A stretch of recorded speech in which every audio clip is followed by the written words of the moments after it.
Assalamualaikum warahmatullahi wabarakatuh. Selamat malam semuanya. Kembali lagi dengan saya Mariska Putri. Di sini akan sedikit menjelaskan mengenai strategi bisnis Haus Indonesia dan Es Teh Indonesia. Sejarah berdirinya Haus Indonesia dan Es Teh Indonesia. Mungkin bagi sebagian teman-teman udah tidak merasa asing dengan satu brand minuman ini. Haus Indonesia didirikan oleh seorang warga negara Indonesia yang bernama Gofrun Syarif pada bulan Juni tahun 2018. Di masa awal kerjasamanya tersebut, Gofrun dan Peri dan beserta para rekannya mencoba untuk membuat minuman dan merencanakan konsep produknya. Saat itu, bisnis minuman tengah gandrung dengan produk kopi seperti kopi Kulo. Jadi mereka pun berusaha untuk mempelajari produk minuman seperti apa yang disukai dan tidak asing bagi masyarakat. Berdasarkan analisis bisnis minuman tersebut, mereka memutuskan untuk mencoba mendirikan brand minuman dengan gaya tarik yang agak beda. Bukan hanya jenis minuman kopi, mereka juga menetapkan harga jual dari produk minuman dengan harga yang lebih terjangkau jika dibandingkan dengan kebanyakan kompetitor. Setelah itu, barulah mereka memikirkan nama dari brand minuman yang akan mereka bangun.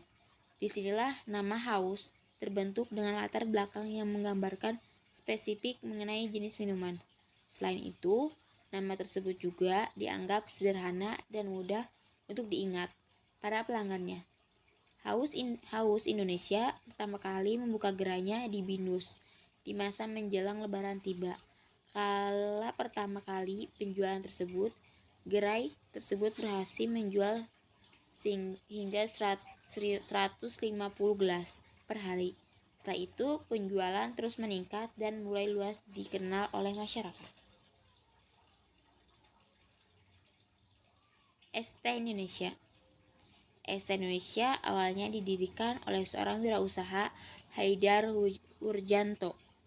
Sosok pria tersebut merupakan pemilik beberapa brand kuliner lainnya seperti Momo Milk, Forsti, Raider, Kopi, dan Cekinian.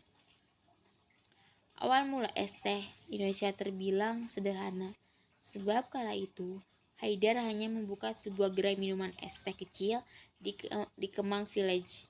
Adapun modal yang dikeluarkan Haidar yang hanya jumlahnya 3 juta rupiah untuk membuka sebuah booth di pameran kuliner Kemang Village.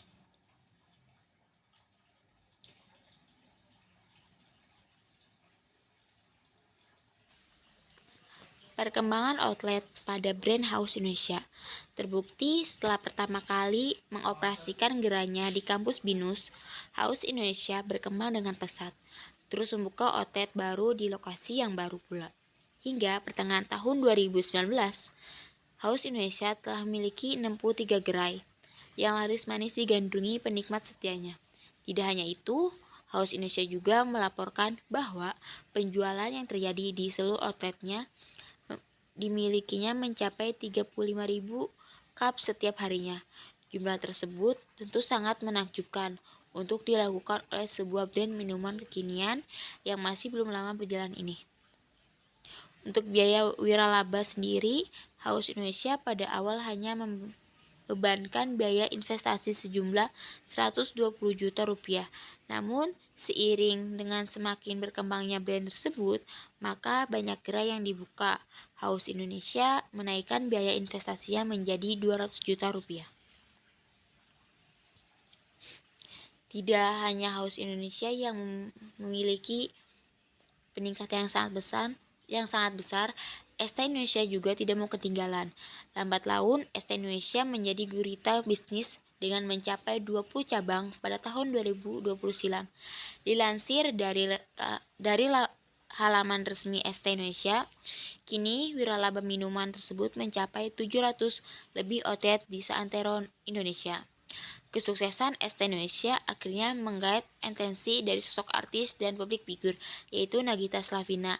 Perempuan yang dipanggil Gigi tersebut akhirnya diapuk menjadi CEO Es Teh Indonesia dan melanjutkan estafet kepemimpinan dari Haidar. Akhirnya, nama Esta Indonesia kian melejit dan menjadi salah satu raksasa bisnis FBA lokal. Selain pengembangan otot yang semakin pesat, House Indonesia juga memiliki strategi marketing yang sangat menjanjikan. Sekilas strategi yang digunakan oleh House mirip dengan strategi General Voter, yaitu close leadership atau menggunakan harga sebagai keunggulan kompetitif. Strategi ini mendorong perusahaan agar menjadi produsen dengan biaya rendah dibandingkan dengan pesaingnya.